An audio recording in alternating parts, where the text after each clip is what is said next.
Bendiciones para todos, un saludo muy especial. Los saludo con mucho cariño, con mucho amor, con mucho respeto por lo que usted es como persona. Bienvenido al canal de la Iglesia Misionera del Nombre de Jesucristo y queremos compartir con usted la palabra. Queremos compartirle una palabra que sea de bendición para usted. Muchas de las cosas que voy a enseñar quizá lo pongan a pensar, pero a mí en un momento dado también me volaron la tapa y me pusieron a pensar que lo que está escrito allí en la palabra, Dios lo permitió que se escribiera por una razón muy especial, y es que Él quiere que nosotros encontremos la verdad. La Biblia dice: conoceréis la verdad y la verdad os hará libres, pero también dice: vosotros escudriñad las escrituras, porque a vosotros os parece que en ellas tenéis la vida eterna, y ellas son las que dan testimonio de mí. Eso dice el Señor. Basado en eso, quiero invitarle para que vamos a la palabra de Dios y leamos una porción de la palabra del Señor. Se encuentra en Hebreos capítulo 12, y voy a leer del verso 22 en adelante.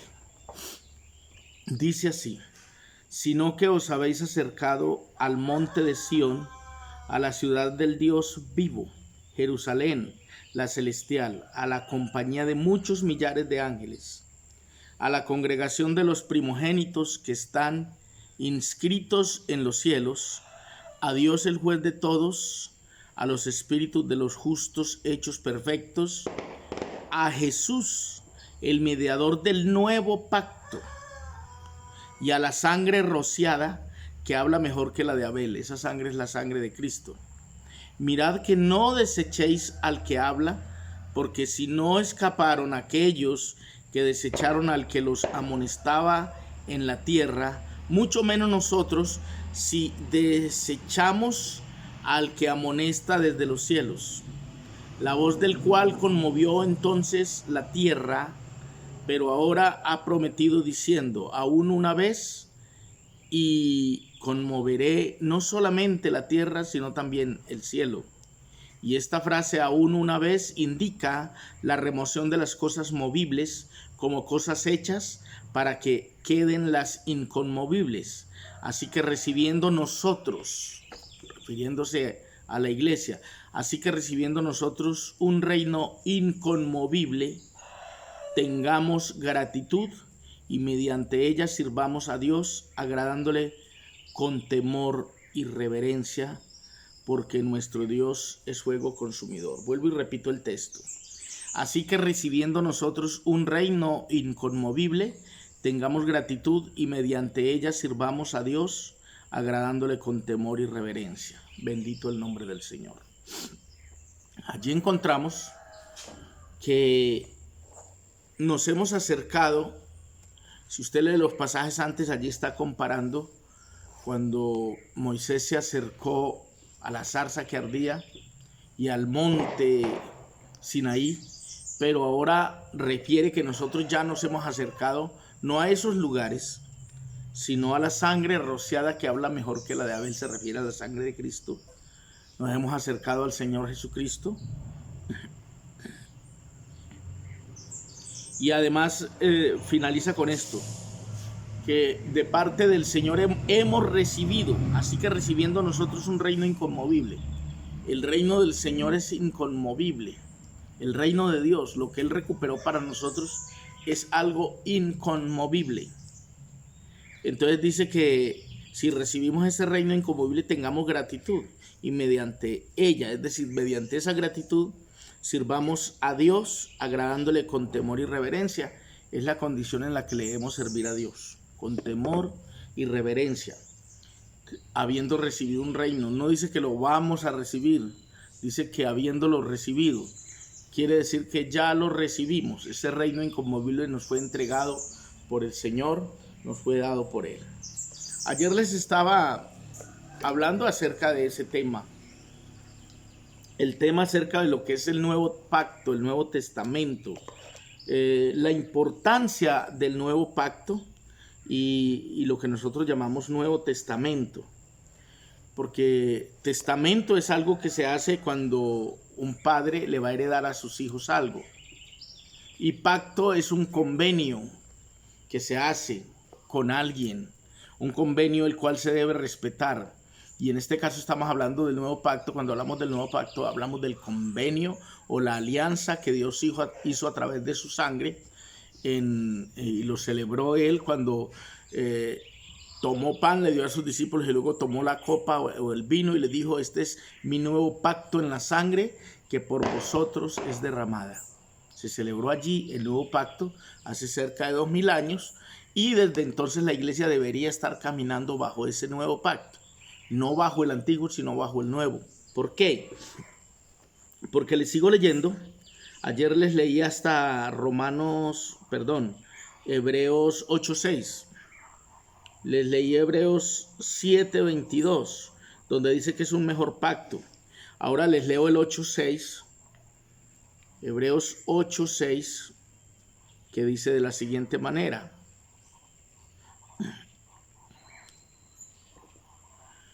pero ahora tanto mejor ministerio es el suyo cuanto es mediador de un mejor pacto. El pacto que tenemos, mi amado hermano y amigo, es mejor.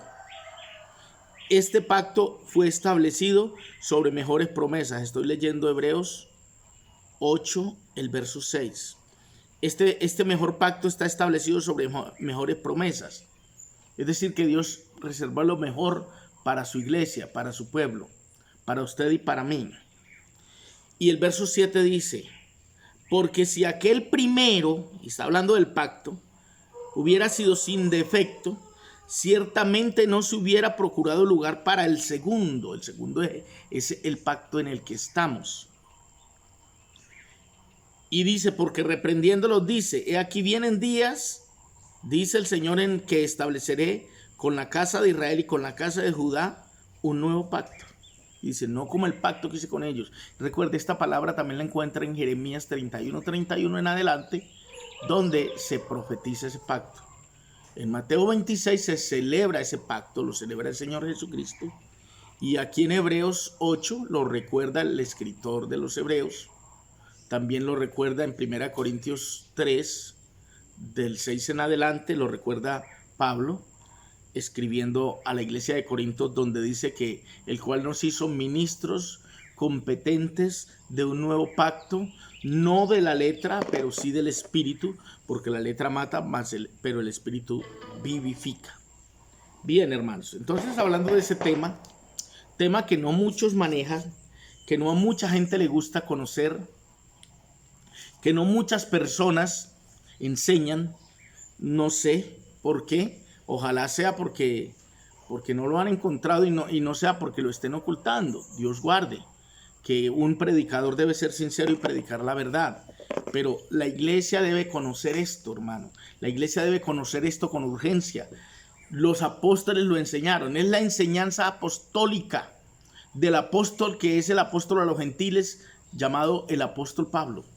Es la enseñanza que Dios le entregó a él, la que le reveló a él para los gentiles. Usted y yo somos gentiles redimidos. Bendito el nombre del Señor. Entonces dice también Hebreos 7:12. Ya durante el tiempo del nuevo pacto y mirando Hebreos 7:12 podemos ver entonces lo que dice allí. ¿Por qué quiero que hablemos esto? Porque bueno, tantas veces lo he dicho, quiero repetirlo. Aquí habla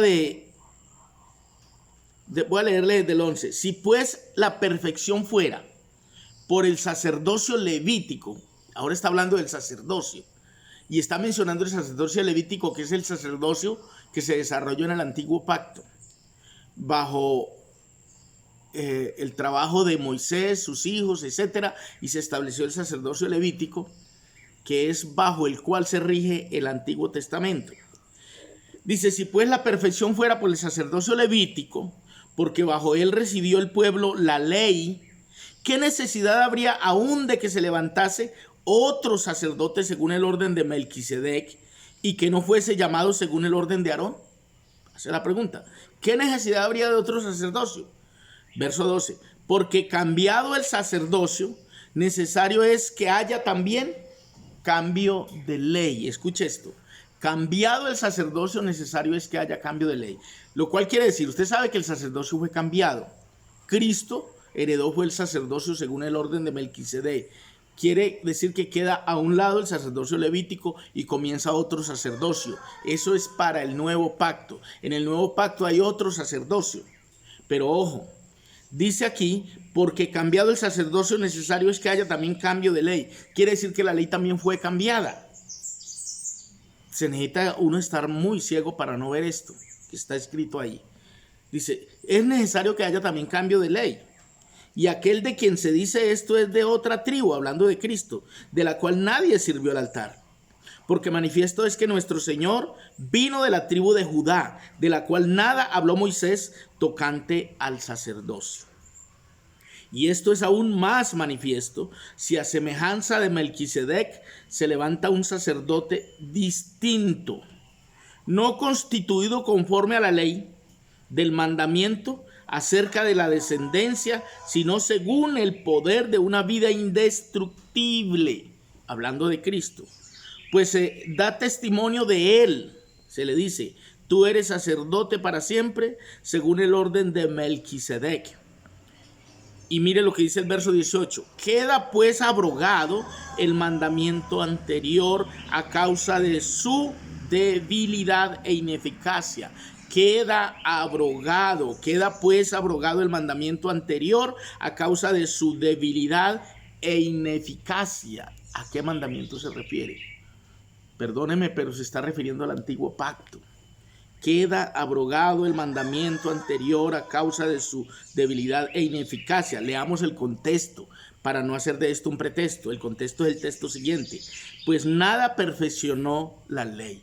Por eso queda abrogado ese pacto. Pues nada perfeccionó la ley. Y de la introducción de una mejor esperanza por la cual nos acercamos a Dios. ¿Cómo nos acercamos a Dios hoy? Por gracia, por fe. Esa es una mejor esperanza para acercarnos a Dios. Y esto no fue hecho sin juramento, porque los otros ciertamente sin juramento fueron hechos sacerdotes, se refiere a los levitas. No tenían que jurar, ellos fueron hechos sin juramento. Pero con el juramento del que le dijo, juró el Señor y no se arrepentirá. Tú eres sacerdote para siempre, según el orden de Melquisedec. Hubo juramento para este sacerdocio. Por tanto, Jesús, verso 22, es hecho fiador de un mejor pacto. Mano, es mejor el pacto nuevo. El nuevo pacto es mejor que el viejo. Dice, por tanto, Jesús es hecho fiador de un mejor pacto. Y los otros sacerdotes, hablando de los levitas, llegaron a ser muchos, debido a que por la muerte no podían continuar. Mas hablando de Cristo, por cuanto permanece para siempre, tiene un sacerdocio inmutable. Escuche eso, hermano. Es un sacerdocio inmutable, por lo cual puede también salvar perpetuamente a los que por él se acercan a Dios, viviendo siempre para interceder por ellos. Estoy leyendo Hebreos, la carta a los Hebreos capítulo 7, donde otros agarran solamente para mirar que allí se habla del diezmo. Aquí se está hablando del sacerdocio, del cambio del sacerdocio, del cambio de la ley. Y se hace alusión al diezmo porque ahí se recuerda que Abraham dio diezmo del botín, de lo que recuperó, de lo que le quitó a los reyes, de eso dio diezmo. Pero el capítulo, algunos lo usan, con todo respeto se lo digo, solamente para hablar de diezmo, pero no se dan cuenta que allí se está hablando más del sacerdocio de Cristo, el cambio del sacerdocio levítico al sacerdocio de Melquisedec. Y también se anuncia el cambio de ley, que fue necesario, porque la ley anterior era escrita en tablas. La ley de Cristo es escrita en los corazones, en nuestros corazones. Dice el verso 26, porque tal sumo sacerdote nos convenía, que era un sacerdote santo, inocente, sin mancha, apartado de los pecadores, y hecho más sublime que los cielos. Ese es el sacerdocio de Cristo, es el sacerdote, el sumo sacerdote.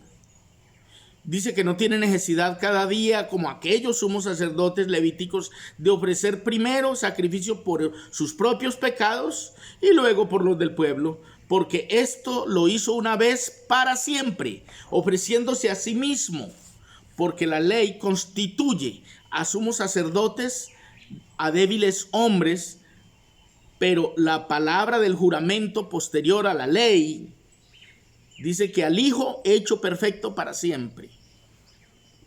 Leamos las cartas. En las cartas usted encuentra la verdad. Lea la carta de Hebreos, que tiene cumplimiento de todo. Allí habla de todo el cumplimiento del antiguo pacto. Hermanos queridos, les sigo leyendo textos para ponerlos a reflexionar, a pensar. Ya miramos que fue necesario, o sea, se cambió el sacerdocio del Levítico al de Melquisedec, el sacerdocio de los hombres al sacerdocio de Cristo, el sacerdocio de débiles hombres a una vida indestructible como Cristo.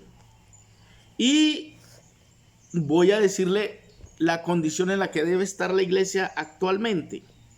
Le invito a abrir su Biblia en 1 Corintios 3:16, primera carta del apóstol Pablo a los Corintios, en el capítulo 3 y el verso 16, dice de la siguiente manera, dice así: ¿no sabéis que sois templo de Dios y que el Espíritu de Dios mora en vosotros? Ojo con eso, somos templo de Dios. ¿Por qué hoy día pedimos dinero para construir templos?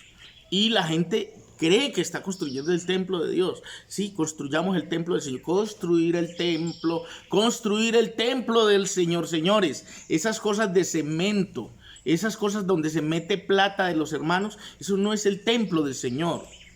El templo del Señor hoy día es la iglesia. Léalo. 1 Corintios 3. Verso 16, ¿no sabéis que sois templo de Dios y que el Espíritu de Dios mora en vosotros? Voy a leer el antitexto. ¿De qué está hablando el antitexto?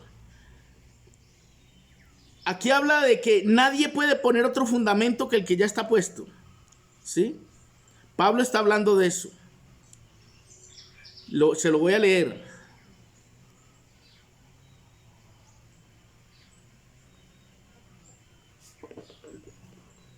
Está hablando de los que plantan, de los que edifican, ¿sí? Y dice, el que planta y el que riega son una misma cosa, aunque cada uno recibirá su recompensa conforme a su labor. ¿Cómo estás edificando la iglesia? ¿Estás construyendo edificios o estás construyendo sus vidas para que sean el templo del Señor? Porque nosotros somos colaboradores de Dios, eso es lo que somos. Y vosotros sois labranza de Dios, cada creyente, cada alma que llega es labranza de Dios. Son edificio de Dios, lo dice ahí. 1 Corintios 3:9. Edificio de Dios son los hermanos. Conforme a la gracia de Dios que me ha sido dada, yo como perito arquitecto puse el fundamento y otro edifica encima, pero cada uno mire cómo sobreedifica. ¿Cómo está sobreedificando? ¿Con ladrillos, con hierro, con arena, con cemento? ¿O está sobreedificando, edificando las almas, instruyéndolas, enseñándoles, formándolos? ¿Cómo estás edificando? ¿Les estás enseñando la verdad o les estás enseñando que esos lugares, esos edificios son la casa de Dios? Si estás enseñando eso, vas a tener que volver a leer la palabra y darte de cuenta que el Señor dijo que Él ya no habitaría en templos hechos por manos de hombres. Ahora, tú dirás, ese pastor está contra lo que construimos. No, señor, no estoy contra eso. Construya, tenga sus lugares, pero no engañemos a la gente diciéndole que ese es el templo del Señor, que esa es la casa de Dios. Bienvenidos a la casa de Dios. Perdónenme, no enseñemos mentiras, enseñemos la verdad. La verdad es que esa no es la casa de Dios. Ese es un edificio para reunirnos, para congregarnos, para hacerle las fiestas al Señor. Sí, y es necesario y no estoy en contra de eso. Lo que no me cabe en la cabeza es que le digamos a la gente que ese es el templo o la casa de Dios y que con esa artimaña le saquemos la plata a la gente y que la pobre viuda que no tiene ni con qué comer va y lleva ya porque construir el templo del Señor y ella se siente que está construyendo la casa de Dios. Pero quiero decirle que ahí no habita Dios, solo habita en su corazón, en su vida, y Dios se hace presente allí cuando el pueblo se hace presente, porque donde hay 2 o 3 congregados en mi nombre, dice el Señor, ahí estoy. Entonces, hermanos queridos, donde se congrega la iglesia, si es en un coliseo, ahí está el Señor en medio de la iglesia. Si es en la calle, ahí está el Señor. Si es bajo un árbol, ahí está el Señor. Si es en la sala de tu casa, ahí está el Señor. Y si es en ese lugar que construyeron, al cual le llaman templo o casa de Dios, ahí también está el Señor mientras esté la iglesia. Pero cuando la iglesia se va, el Señor se va con ellos. Quedará, si queda alguien viviendo a algún hermano, bueno, queda en el corazón de ese hermano. Dice la Biblia, el verso 11 de la 1 Corintios capítulo 3 dice, porque nadie puede poner otro fundamento que el que está puesto, el cual es Jesucristo. El fundamento es Cristo, no son las bases de un edificio, Señor, de un coliseo, de una casa de 5 pisos que le llamamos la casa del Señor. Verso 12, y si sobre este fundamento alguno edifica oro, plata, piedras preciosas, madera, heno o hojarasca, la obra de cada uno se hará manifiesta, porque el día la declarará, pues por el fuego será revelada, y la obra de cada uno, cual sea el fuego, la probará. Se refiere a la obra que hemos hecho en el corazón de nuestros hermanos, lo que les hemos enseñado, lo que les hemos compartido a ellos. Si permaneciera la obra de alguno que sobreedificó, recibirá recompensa. Si permaneciera la obra de alguno que sobreedificó, dice que recibirá recompensa. Si la obra de alguno se quemare, él sufrirá pérdida. Si bien él mismo será salvo, aunque así como por el fuego. Hay que tener cuidado con lo que enseñamos, porque a veces lo que enseñamos desvía a la gente de la verdad, los desvía de lo que el Señor quiere que aprendan hoy.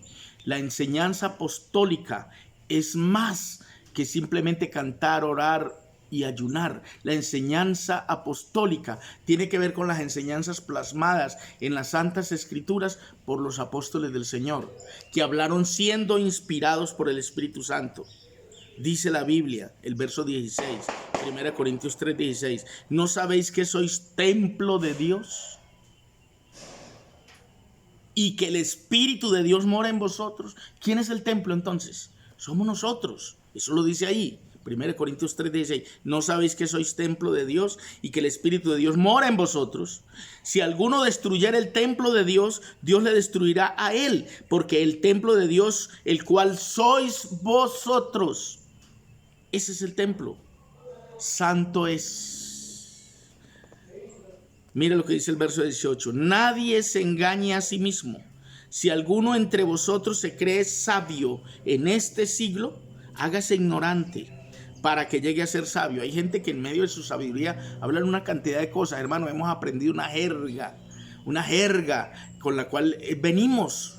Lo aprendimos de allá y lo compartimos y lo enseñamos como si fuera la verdad. Bienvenidos a la casa de Dios. Y hay canciones que dicen, bien, vengan conmigo a casa de Dios, el lugar ese que han construido, que le han metido millones.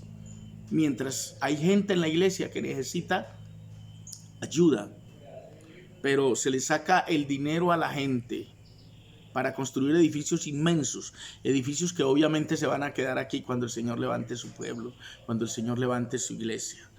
Qué bueno invertir más tiempo en edificar a la iglesia, en enseñarle la verdad, en enseñarle lo que Dios quiere para que sean salvos.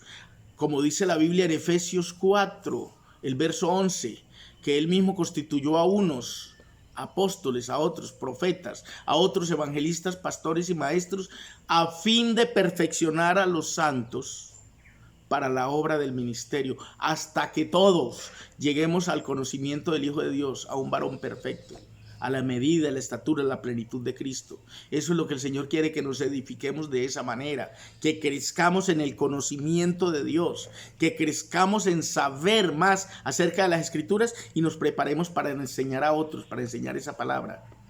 ¿Sí? porque la misión de un pastor, la misión de un evangelista es enseñar a los otros, formarlos, para que ellos también hagan la obra del ministerio. Dice el verso 19 del capítulo que estamos leyendo de 1 Corintios 3, dice, porque la sabiduría de este mundo es insensatez para con Dios, pues escrito está, Él prende a los sabios en la astucia de ellos. Hay gente que tiene sabiduría pero la usa como astucia y engañan a la gente. Y otra vez, el Señor conoce los pensamientos de los sabios, que son vanos. Así que ninguno se gloríe en los hombres, porque todo es vuestro, sea Pablo, sea Apolos, sea Cefas, sea el mundo, sea la vida, sea la muerte, sea lo presente, sea lo porvenir, todo es vuestro, y vosotros de Cristo y Cristo de Dios. Bendito el nombre del Señor. Otra cita les voy a leer. 1 Corintios capítulo 6. La primera a los Corintios en el capítulo 6. Que dice de la siguiente manera en el verso 19. Podríamos leer todo el capítulo, pero no me gusta extenderme mucho para que el video no sea tan largo. Dice, ¿o ignoráis que vuestro cuerpo es templo del Espíritu Santo, el cual está en vosotros, el cual tenéis de Dios y que no sois vuestros? Porque habéis sido comprados por precio. Glorificad pues a Dios en vuestro cuerpo y en vuestro espíritu, los cuales son de Dios. Hermano querido, después de escuchar que usted mismo es el templo de Dios, va a seguir creyendo que esos edificios grandes que construyen, donde nos congregamos cada domingo o cada vez que esa es la casa de Dios. Pero si la Biblia dice que usted y yo somos el templo de Dios, somos casa de Dios para morada de Dios en espíritu. Amén. Es por eso que el que se une al Señor, un espíritu es con Él. Así como el que se une a una ramera es un cuerpo con ella, también el que se une al Señor es un cuerpo con Él. Entre todos, cuando nos unimos al Señor, somos el cuerpo de Cristo. Bendito el nombre del Señor. Y otro pasaje, 1 Corintios 6, el verso 16, dice, ¿o no sabéis que el que se une con una ramera es un cuerpo con ella? Porque dice, los dos serán una sola carne. Pero el que se une al Señor, un espíritu es con Él. Para dar a entender, hace la comparación entre la unión de un hombre y una mujer que llegan a ser una sola carne, y lo dice la Biblia. Pues así mismo cuando el ser humano, un hombre se une con el Señor o una mujer con el Señor, llegan a ser una sola carne con el Señor. Un cuerpo con el Señor, somos uno con el Señor. Es un espíritu con Dios. Porque alguien dijo, nosotros o hemos entendido eso en la Biblia, que somos cuerpo, alma y espíritu, pero en realidad somos ese espíritu, alma y cuerpo. ¿Por qué? Porque lo esencial en nosotros es el espíritu. ¿Por qué? Porque el cuerpo pues se va a ir a la tierra, porque fue tomado de la tierra y regresará a la tierra, pero el espíritu vuelve a Dios quien lo dio. O sea que realmente usted y yo somos espíritus metidos en un cuerpo, con un alma, que es donde están las emociones, el odio, el amor, el temor, el valor, los sentimientos. Eso es lo que somos, espíritus encarcelados en un cuerpo. Y este es el cuerpo de Cristo ahora, es el templo del Señor donde Él habita. Por eso es que debemos cuidar ese templo, porque Él dice que el que destruya este templo, Dios también lo destruirá a Él. 1 Timoteo 3:15 dice así, voy finalizando. 1 Timoteo 3:15.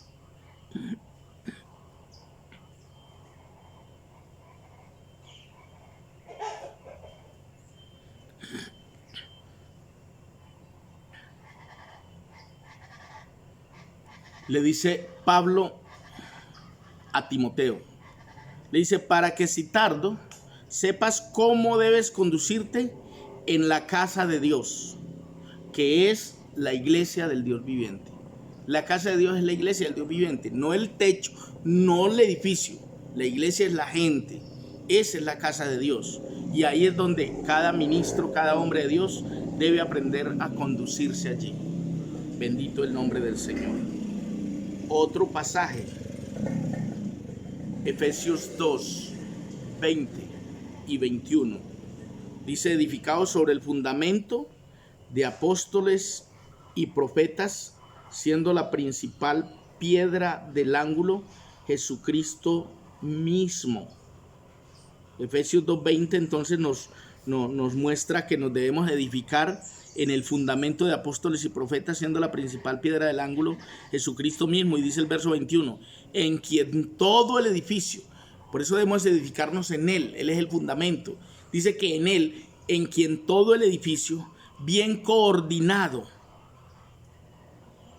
va creciendo para ser un templo santo en el Señor. Es decir, que el conjunto de todos los hermanos que salen del mundo y se unen a Cristo van creciendo para ser un templo santo en el Señor. Eso dice Efesios 2:21. Hebreos 3:6. Vamos a leer Hebreos 3:6, que dice de la siguiente manera.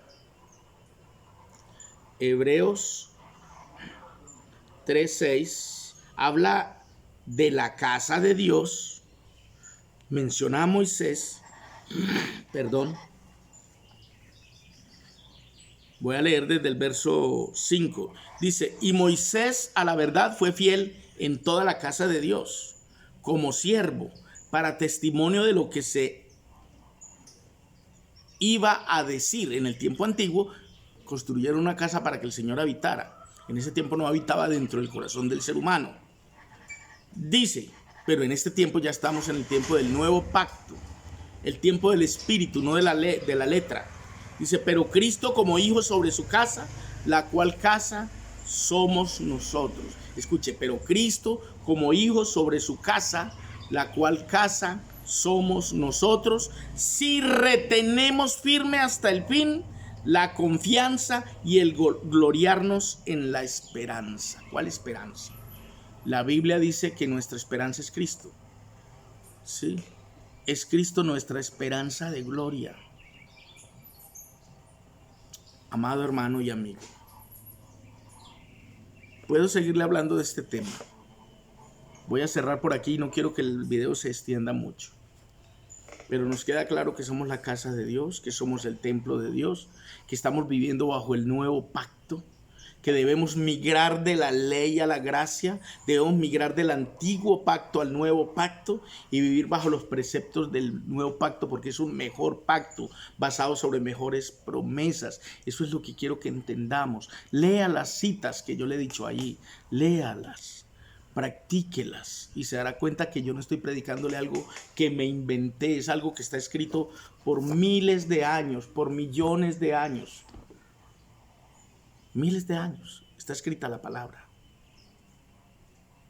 Muchos años. Desde el Antiguo Testamento se estaba anunciando lo que iba a suceder. Los profetas, Isaías, Jeremías, Habacuc, todos los profetas hablaron de él. Hablaron de él. Y él viene y dice, el tiempo se ha cumplido. ¿Cuál tiempo? Lo que ellos anunciaron. Vino y celebró el nuevo pacto que había profetizado en Jeremías 31:31. ¿Qué podemos esperar nosotros hoy? Porque estamos alargando nosotros mismos los tiempos cuando ya estamos viviendo el tiempo que el Señor nos entregó para vivir. Los amo en el amor del Señor. Familia Jiménez, un saludo muy especial para todos. Los amo, hermanos y amigos.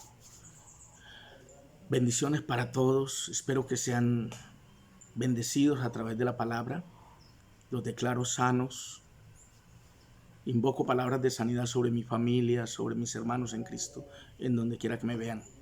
Bendiciones para todos. Suscríbase al canal. Dele like a la campanita. Si quiere regalarme un like, ese like nos va a ayudar a permanecer y que nuestro canal, el algoritmo de YouTube lo pueda extender para que más personas escuchen esta enseñanza. Si quiere comentar algo, un saludo, en la caja de comentarios lo leo. Bendiciones para todos.